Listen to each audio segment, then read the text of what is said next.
Alors paysan, c'est jardinier, c'est être jardinier de l'environnement, oui. On façonne nos paysages et surtout dans notre filière où le pâturage est au centre de notre production.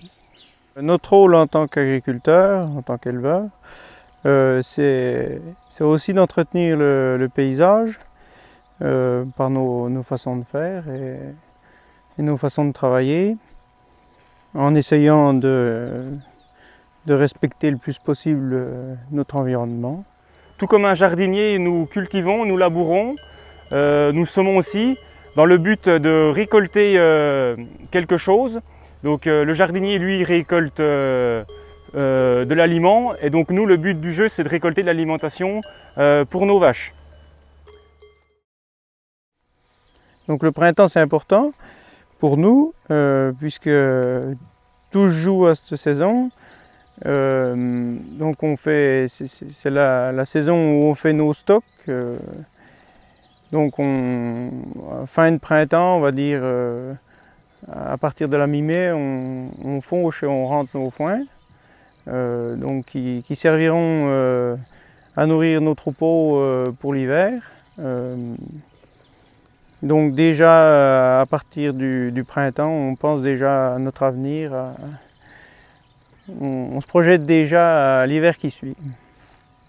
La décision de faucher s'effectue fin mai, pour la simple et bonne raison que c'est là où le stade de l'herbe est à son idéal, on va dire. Donc nous, on préfère attendre, on va dire, 4 jours de beau temps pour débuter la fauche. Donc l'avantage de faucher bonne heure, comme au mois de mai par exemple, donc on aura du foin de meilleure qualité. Donc ça sera une herbe qui sera riche en énergie et riche en valeur azotée. Alors le foin doit être recueilli donc après la coupe, mais après fanage et tout un processus de chaîne de séchage pour qu'il soit rentré sec et sans humidité. Donc. Alors là on arrive sur une botte de foin.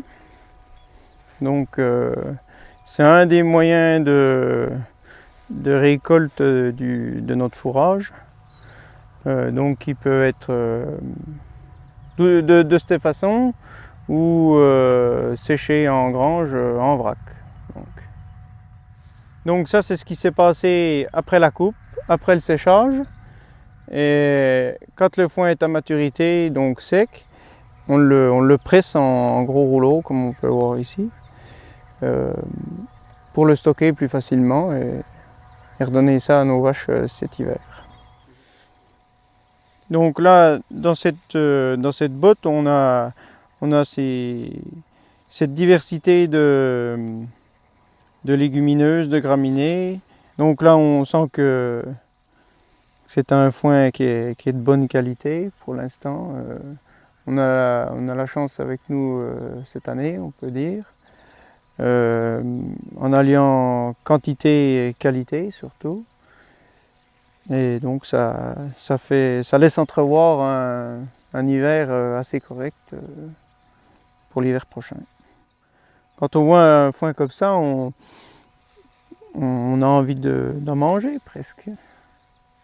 Nous, sur notre exploitation, le foin est stocké en balles rondes, donc il est empilé et ensuite il est distribué dans l'année hivernale. Et nous, on a la chance d'avoir un bilan excédentaire, donc il reste quelques bottes de foin qu'on arrive à garder pour l'année d'après, au cas où si le temps part au sec par exemple. Le foin peut être gardé environ entre 2 et 3 ans. Au-delà de 3 ans, il diminue au niveau de sa valeur énergétique. La différence entre du foin et du regain, donc le regain, il y aura moins de fibres, plus de feuilles, donc une meilleure teneur en sucre. Souvent le regain, on le compare à nous, dessert pour l'être humain, c'est-à-dire que le regain, c'est le top du top, quoi. Elles en raffolent. La première coupe, elle a plus de fibres, donc ça les encombre plus facilement. Que la deuxième coupe est moins fibreuse, donc elles ont tendance à manger beaucoup plus de regain. Alors la météo joue un rôle important, même primordial dans notre métier et puis dans la production de lait. puisque suivant les années, suivant les rendements fourragers qu'on peut faire ou suivant si on a une sécheresse ou une humidité importante, on n'aura pas ni les mêmes quantités ni de foin ni d'herbe pour nourrir nos vaches, quoi. Il faut savoir que la météo influence sur la production de l'herbe. L'idéal, ça serait de l'eau et du soleil en même temps. Donc un paysan dirait qu'il faudrait que ça pleuve la nuit et que la journée il fasse beau. Ce qui nous pénalise dans la sécheresse, c'est surtout l'alimentation déjà dans un premier temps, puisque toutes nos prairies de pâture sont toutes asséchées et puis on n'a plus rien pour nourrir nos troupeaux. Et puis ça se ressent sur le système de santé des animaux aussi, puisque des vaches à partir de 22 degrés, elles sont en stress thermique. Donc elles se mettent en sécurité, on va dire. Et puis donc elles produisent moins de lait et puis elles sont moins en forme, quoi, comme nous on pourrait l'être quand il y a des grosses chaleurs, quoi.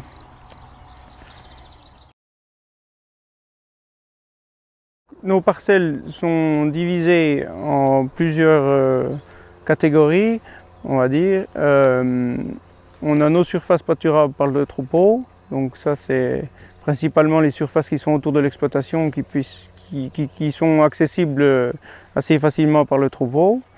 Et puis le reste de nos surfaces qui sont donc nos prairies de fauche, donc qui serviront donc à faire notre fourrage pour l'année, foin et regain. Donc concernant la gestion du pâturage, elle s'effectue en fonction de sa situation géographique, c'est-à-dire qu'autour de notre bâtiment, sur un périmètre d'un rayon d'1 kilomètre, donc là c'est destiné 100% pour les vaches ici présentes. Donc on essaye d'avoir des pâturages qui touchent le bâtiment pour la nuit, et la journée on peut se permettre d'aller un petit peu plus loin. Donc le pâturage, nous, ça varie de 1,5 hectare à 4-5 hectares par parcelle. Donc on a des parcelles vachement hétérogènes, donc, comme en superficie ou même en croissance d'herbe.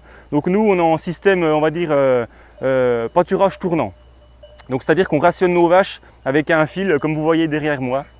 Donc comme ça, elles gaspillent moins l'herbe que si on aurait donné tout le champ en entier. Donc il faut savoir que nous avons 135 hectares, donc répartis sur 5 communes différentes. Donc l'avantage, c'est qu'on a une variété de sols qui est vachement différente entre un village et un autre. Donc, en fait, on détermine quand c'est que c'est bon à pâturer pour nos vaches en fonction de la hauteur d'herbe. Il faut savoir qu'à partir, enfin ça c'est du visuel, donc quand nous arrivons dans une parcelle, on distingue, on voit qu'ici environ il y a 10 cm d'herbe, là c'est grand temps de mettre nos vaches. Au-delà de 10 cm, ça passe à la fauche. Et quand nos vaches, comme aujourd'hui, elles vont sortir du parc, l'herbe se situe environ à moins de 5 cm, il reste moins de 5 cm d'herbe. Donc le lien entre la protection de l'environnement et notre travail, donc comme aujourd'hui, vous voyez, nos vaches pâturent de la prairie. Donc c'est toujours plus écologique de mettre des vaches que d'aller faucher avec un tracteur. Les vaches, donc, elles rejettent des bouses qui permettent de fertiliser ce terrain. Donc c'est un enjeu au niveau organique qui est pas négligeable. Et puis nous, en tant qu'agriculteurs, on taille les haies comme quelqu'un qui taille ses arbres fruitiers. Donc c'est important d'entretenir ces bouts de bosquet que vous avez ici derrière nous. Qui permet aussi de faire une partie ombragée pendant l'été. Alors on retrouve essentiellement dans nos prairies des espèces de graminées et de légumineuses. Donc en graminées, vous avez donc du raigras anglais qui se trouve à peine plus loin là-bas, raigras italien, du dactyle aussi. On a quoi d'autre? De la fétuque des prés. Et en légumineuse, ça sera plutôt de la luzerne, donc nous avons un champ plus haut là-bas. Nous aurons aussi du trèfle blanc, du trèfle violet, un peu de sainfoin. Le concours des prairies fleuries, ça consiste à évaluer le nombre d'espèces florales qu'il y a dans nos prairies de pâturage et de fauche. Et ce qui permet de mettre en avant la diversité de nos espèces qu'on essaye de sauvegarder aussi pour avoir différents terroirs qui font le goût différent de notre comté, suivant les parcelles, suivant les exploitations et puis les fruitières, quoi. Le prix de la meilleure prairie fleurie est remis donc au salon à Paris, au salon de l'agriculture. Et donc c'est une belle fierté pour l'éleveur qui arrive à avoir ce prix, quoi. Ah ben, je connais quelqu'un qui a déjà participé, oui. Notamment quelqu'un qui était à l'école avec moi et puis qui avait gagné, je ne sais plus, il y a 2-3 ans. Et c'est vrai que pour moi, ça serait intéressant de participer, oui, surtout qu'on a nos surfaces en agriculture biologique sur l'exploitation. Donc ça permet de mettre en avant aussi des autres façons de faire et puis d'essayer de conserver un peu les espèces naturelles qui sont notre environnement du premier plateau jurassien, quoi. Il faut savoir qu'il y a une différence entre le lait d'été et le lait d'hiver. Donc ceci se traduit par l'alimentation de notre bétail. Donc l'été le printemps et l'été plutôt les vaches, donc comme ici, pâture de l'herbe variée et grasse. Donc là la texture du comté, produit que nous fabriquons, aura plutôt une teinte jaune. Tandis que l'hiver, la ration de base est composée de foin, de regain et de concentré. Donc la pâte du comté aura tendance à une pâte plutôt blanche, voire crème. Pour le printemps, l'herbe est riche. Elle est riche en bêta-carotène, donc ce qui nous donne une couleur différente entre le lait d'hiver et le lait d'été. Les laits sont plus riches en matière grasse l'hiver. L'été, ils seront plus riches en matière protéique. Et au niveau aromatique, ce n'est pas du tout les mêmes composants. Nous avons beaucoup plus de flore lactique en été, liée principalement à la conduite des pâturages, au couchage des animaux, aux pratiques des éleveurs, alors qu'en hiver, on sera sur des laits moins riches en population, donc qui seront plus lents à travailler. Les saisons composent notre métier. Et c'est un des intérêts aussi de notre métier et qu'on le retrouve dans les fromages, puisque les fromages d'une saison à une autre n'aura pas les mêmes saveurs. J'ai une nette préférence de travailler les laits d'été qui sont beaucoup plus agréables, qui accompagnent beaucoup plus notre métier, alors que les laits d'hiver, sans cesse, on est obligé de trouver des leviers pour compenser le manque de matière protéique, le manque de microflore, si nécessaire, à l'élaboration du comté.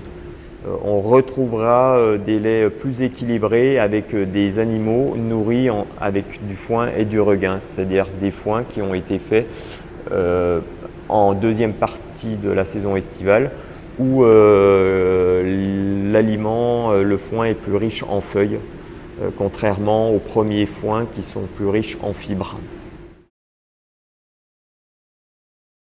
Je remarque de différences notables entre les fromages dits d'été, c'est-à-dire allant de la période d'avril à novembre, et les autres. C'est-à-dire que ces fromages se conserveront mieux, alors que des fromages plutôt dits d'hiver, de la période de novembre à mars, ceux-ci auront des goûts plus lactiques et auront tendance à moins se conserver.